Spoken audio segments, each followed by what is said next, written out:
El doctor Oscar Darío Pérez es el primer tributarista de Colombia. Aquí hemos tenido hombres que se han destacado en ese plano, como en su momento Víctor Renan Barco, Luis Guillermo Vélez, que le daban luces al Congreso de la República. Pero usted quedó.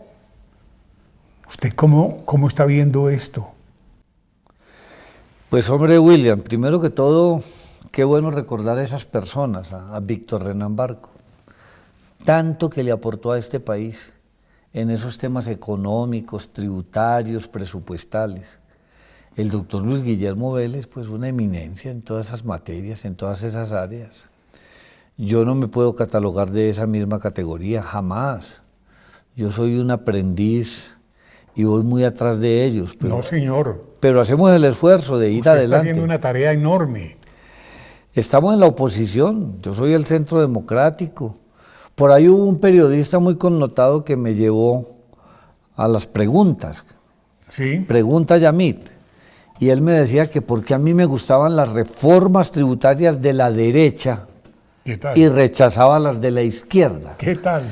Y yo le dije, no, ni las unas ni las otras. A mí me gusta que la economía crezca, que el empleo crezca, que crezca la economía para que haya que repartir. Entonces, las reformas tributarias que presentaba Uribe, yo le presentaba observaciones, había cosas que le negábamos. Y también las que presentaba Santos, que también éramos oposición, y lo bueno lo aprobábamos. Y lo mismo estamos haciendo con la que presentó el doctor Petro.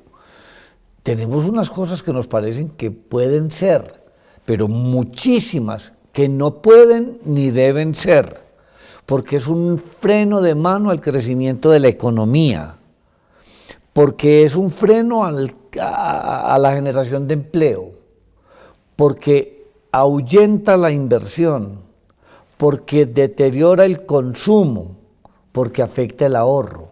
Entonces una reforma tributaria con tantos males no puede ser. Vea, hay muchos estudiosos.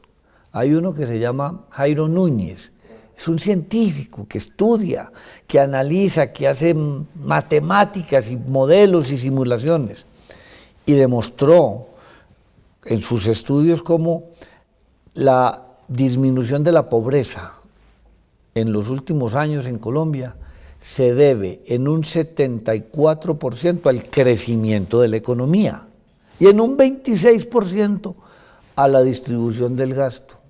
Entonces, ¿qué es lo que realmente ataca la pobreza? El crecimiento de la economía. Entonces, las reformas tributarias no son ni de derecha ni de izquierda, ni la economía es de lo uno o es de lo otro. La economía debe ser que crezca, que genere empleo, que disminuya la pobreza. Y por supuesto, en esa tarea es la que hemos estado desde que, ahora que estamos en este nuevo periodo con el gobierno del señor Petro. Ahora que estamos en este nuevo periodo con el presidente Petro, podemos ver cómo el país está nervioso.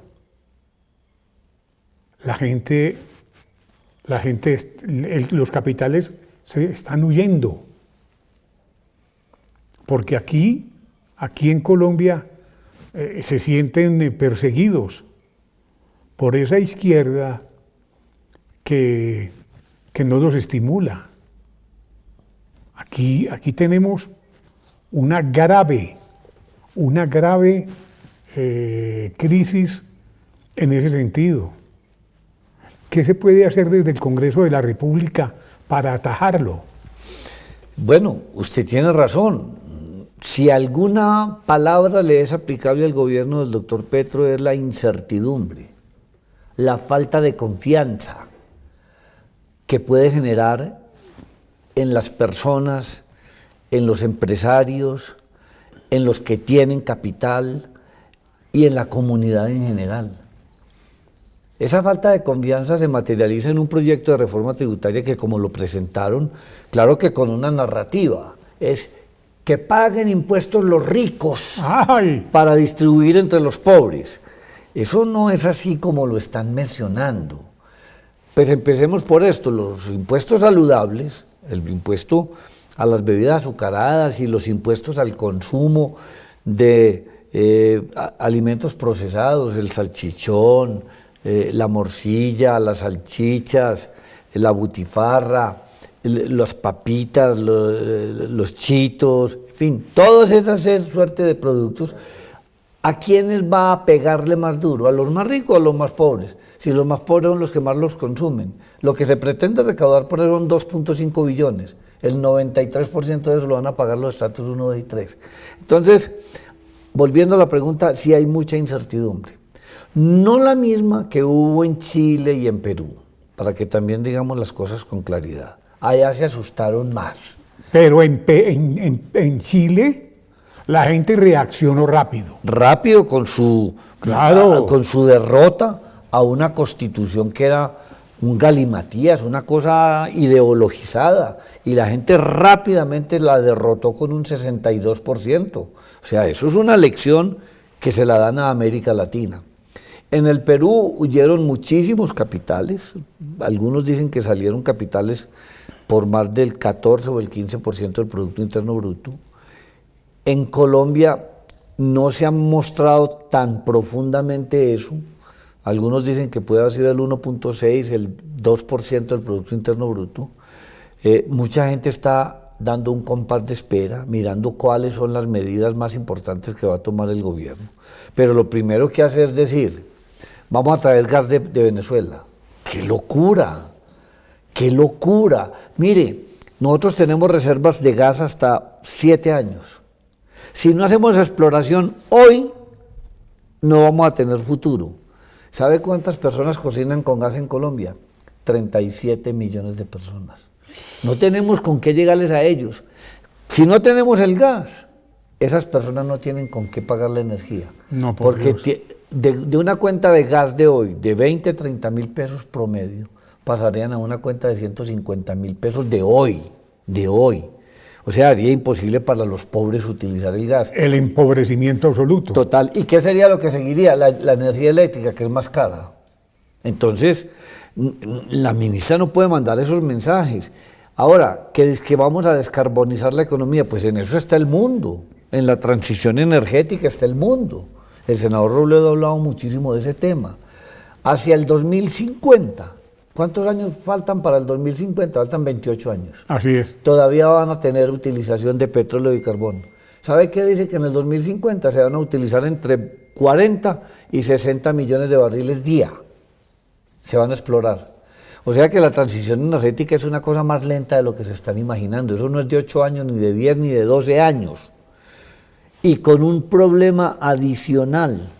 Las energías como la eólica y la solar en el mundo no abastecen el 3% de las necesidades de la energía.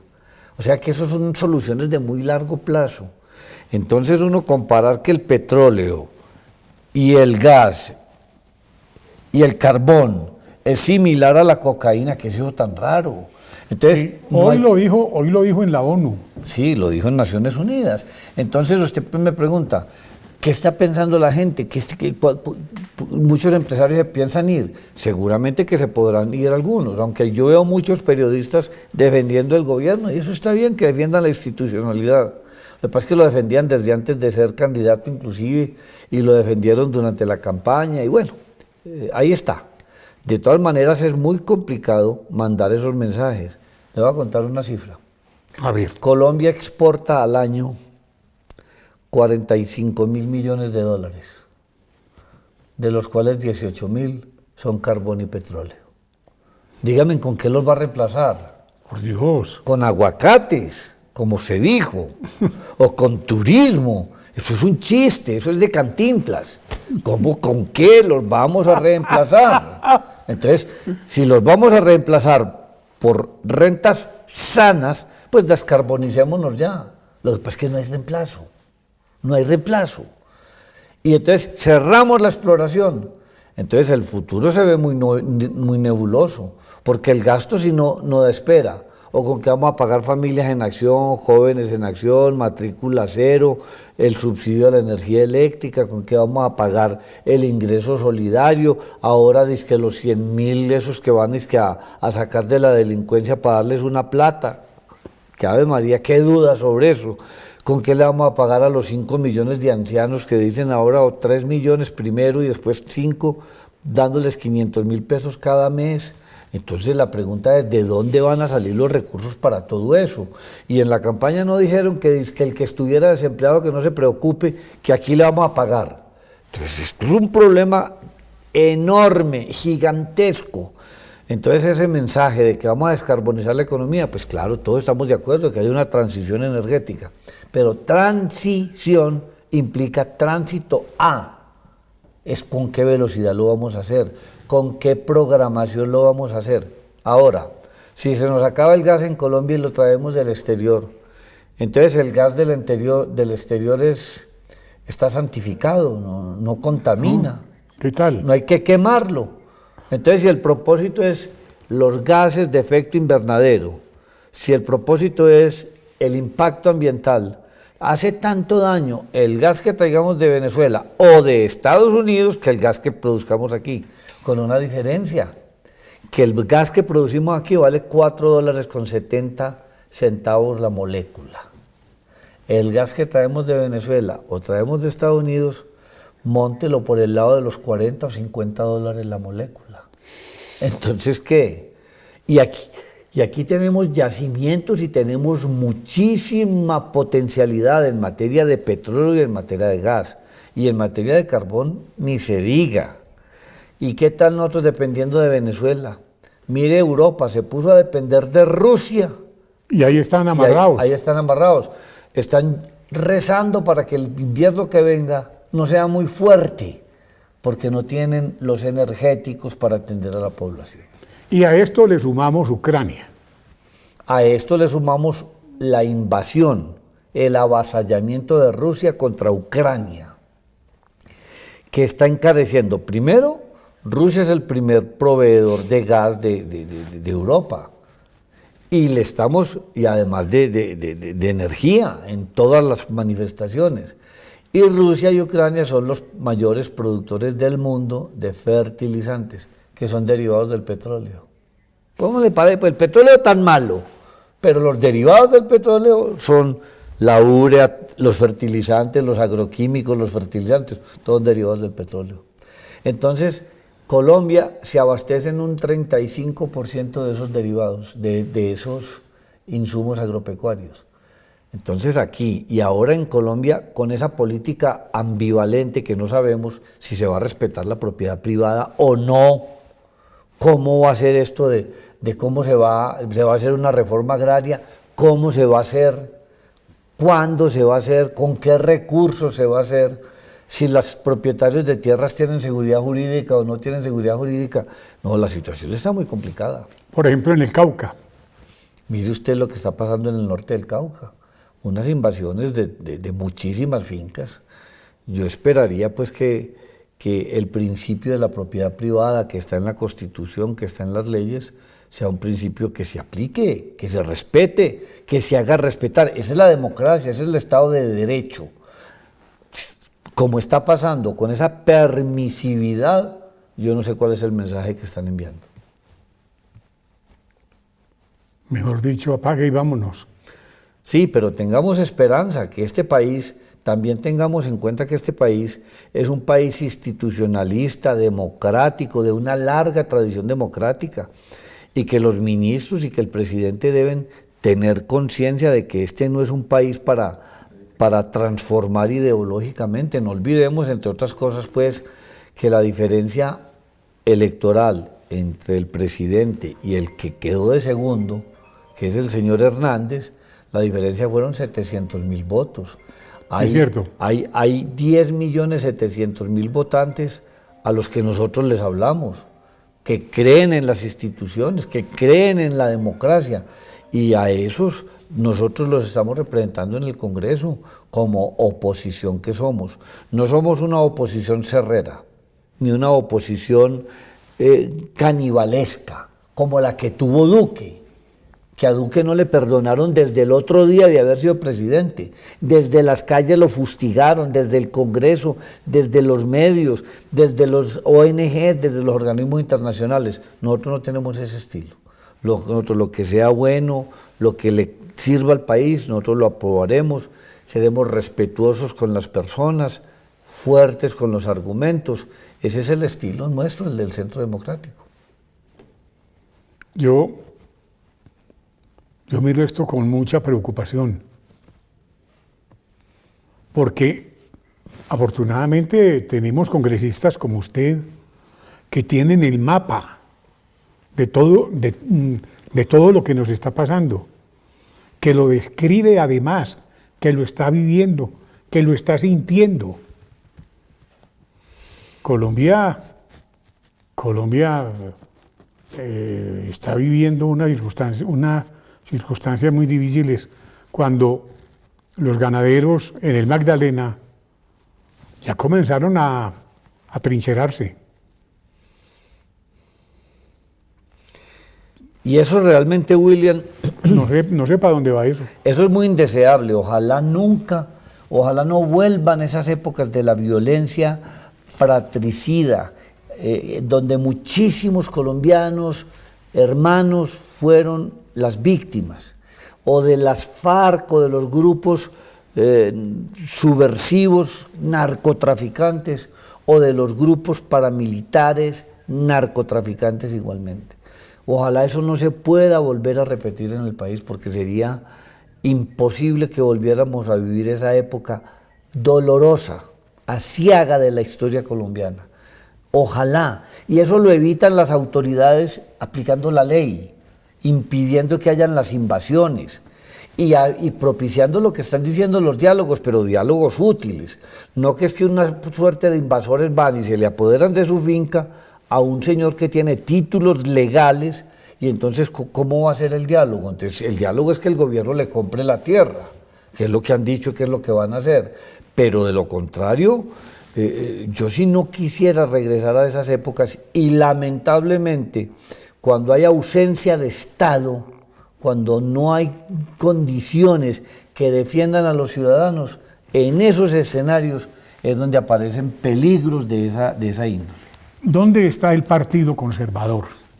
El mismo que defendió el doctor Guillermo León Valencia, el mismo que defendió el doctor Laureano Gómez, y el mismo que defendió el doctor Mariano Ospina Pérez y el doctor Hernán Jaramillo Campo, que está aquí. Y ahí está también el doctor Belisario Betancur.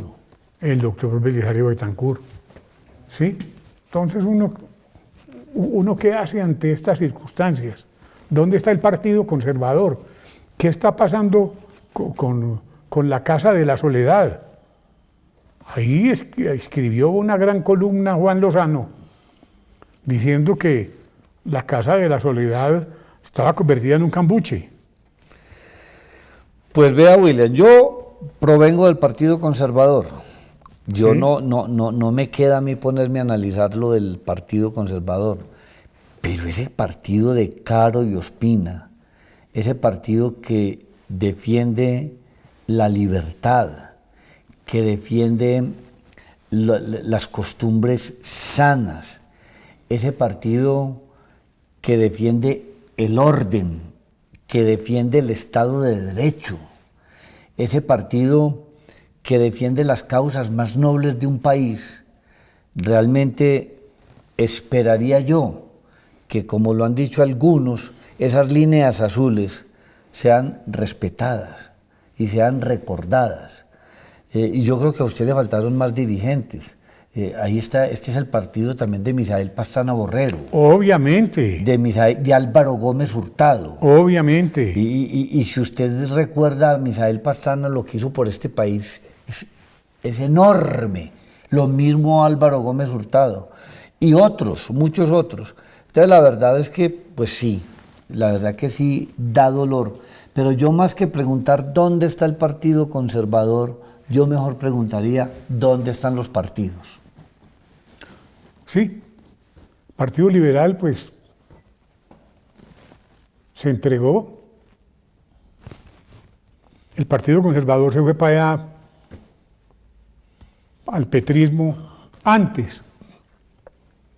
Se fueron antes, para que hablemos claro. Entonces, ¿qué esperanzas puede tener una colectividad de más de 170 años? Pero todos los partidos son dueños de sus propios procederes y está muy próxima una fecha que se convierte como una especie de auditoría electoral. Son las elecciones regionales. Los partidos no son superiores a sus bases. Los partidos no son superiores a la comunidad. Los partidos no son superiores a los votantes. Y para verdad es el tiempo. Las bases, los que entregaron la confianza, es que cuando uno es un dirigente político, uno representa la confianza de muchísimos ciudadanos. Yo, por ejemplo, para llegar a ser representante a la Cámara, recibí el apoyo de 47.000 antioqueños. Cuando yo fui representante en el periodo anterior, lo recibí de 87.000 antioqueños.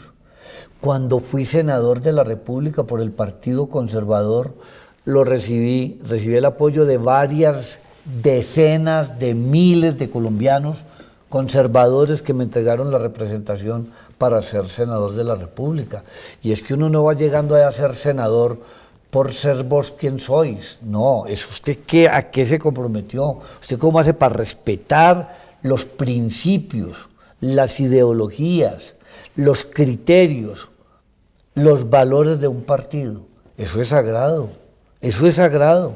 Uno no puede llegar a pisotear la bandera del partido por el cual fue elegido. Entonces, vendrán los... ¿La convención conservadora qué? Bueno, yo no sabría, William, yo no sé realmente, hay un directorio elegido que rige los destinos del partido. Ese directorio tiene que cumplir unos estatutos. Esos estatutos hablan de una convención del partido. Yo veo que entre el expresidente Andrés Pastrana y el directorio actual no hay una relación favorable, por lo tanto es una relación más crítica. Veo a Enrique Gómez Hurtado de Salvación Nacional, que era una facción, Enrique Gómez Martínez. Enrique Gómez Martínez, perdón, que es una especie de tendencia dentro del mismo Partido Conservador. Entonces, la verdad es que, pues lo digo por experiencia propia, el Partido Conservador es un partido muy importante en Colombia, nadie lo podrá desconocer, y el que crea que las bases no están ahí, se puede llevar muchas sorpresas. Bueno, Dios quiera. Doctor Oscar Darío, qué honor tenerlo aquí. Bueno, William, muchísimas gracias. Ahí estamos, para finalizar, estamos aprobando el presupuesto general de la Nación. Sí. Se aprobó en 405 billones de pesos más o menos, después de haber sido presentado por 391 billones. Aparecieron 14.2 billones nuevos que vienen de los buenos recaudos que ha habido en el país en la lucha contra la evasión, la elusión. Todo eso es la tarea del gobierno Duque. No se le pueden desconocer las cosas a sus autores. Este año vamos a tener un recaudo tributario maravilloso. Vamos a pasar de 210 billones cuando el año pasado fueron 173. O sea, va a haber un espacio fiscal enorme. Por eso algunos dicen, pero bueno, ¿y la reforma tributaria por qué se necesita? Y esa es una pregunta que todavía no nos hemos podido responder. Y además en generación de empleo, por la pandemia se perdieron 5.700.000 empleos, los mismos que ya recuperó el gobierno anterior. Ya los recuperó. Lo que pasa es que no hemos dicho los empleos que generaron los bloqueos, las primeras líneas, esos desempleos, terrible fue eso. No se han dicho. ¿Y cuánto mermó el crecimiento económico? El año pasado crecimos al 10.7% y este año vamos a crecer a tasas muy parecidas del 9%. Eso es un crecimiento enorme, gigantesco, y eso es el temor de la reforma tributaria. Así que se viene disminuyendo la pobreza, viene disminuyendo el desempleo, porque algunos tienen como el síndrome de Adán, que es que después de este gobierno actual, antes no existía la humanidad, y todo era desértico. Eso no es verdad, eso no es verdad. Así que muchas gracias y pues les deseo a todos los televidentes un feliz día y que ojalá pues el porvenir de Colombia sea cristalino y transparente como lo merecemos todos. Muchas gracias, doctor. Bueno, muchas gracias, hombre. Muy querido. William.